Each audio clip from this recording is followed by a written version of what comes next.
Les Marocains, eux, sont appelés aux urnes demain pour des élections législatives. Ce scrutin devrait être marqué par une poussée des islamistes dits modérés.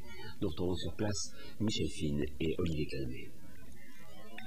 Ils ont accepté de nous parler parce qu'ils sont en colère. Il y a un an, ils ont payé à l'administration 1 500 € pour quitter le bidonville où ils vivaient depuis 30 ans et être relogés.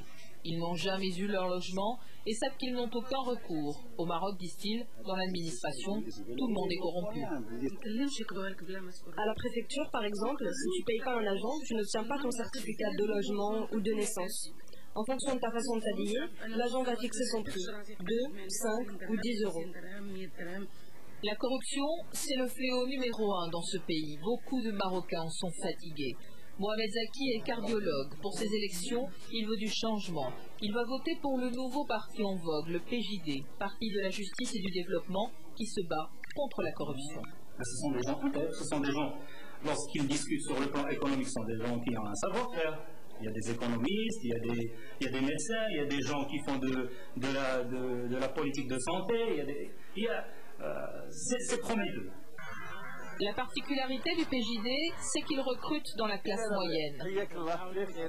Morejdali est ingénieur. En 2003, il remporte la municipalité de Témara, banlieue dortoir de Rabat. En 3 ans, il augmente le budget de la ville de 40% en récupérant des impôts impayés. Il refait l'électricité, l'assainissement, les routes. Nous étions venus pour la gestion de la ville, pas pour s'enrichir. Le PJD est un parti islamique. Dans ses meetings, les hommes sont d'un côté et les femmes de l'autre, toujours séparés.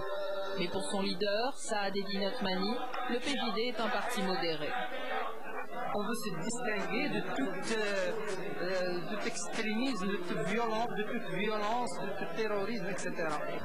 Dans un pays où l'islam radical gagne du terrain, le PJD pourrait servir de rempart à la montée de l'intégrisme.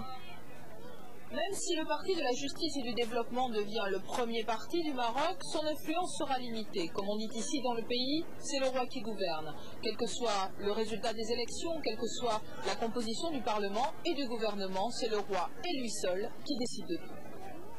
Comme on dit ici dans le pays, c'est le roi qui gouverne. Quel que soit le résultat des élections, quelle que soit la composition du Parlement et du gouvernement, c'est le roi et lui seul qui décide de tout. Au Maroc, disent-ils, dans l'administration, tout le monde est corrompu. À la préfecture, par exemple, si tu payes pas un agent, tu n'obtiens pas ton certificat de logement ou de naissance. En fonction de ta façon de t'habiller, l'agent va fixer son prix, 2, 5 ou 10 €. La corruption, c'est le fléau numéro 1 dans ce pays. Beaucoup de Marocains sont fatigués.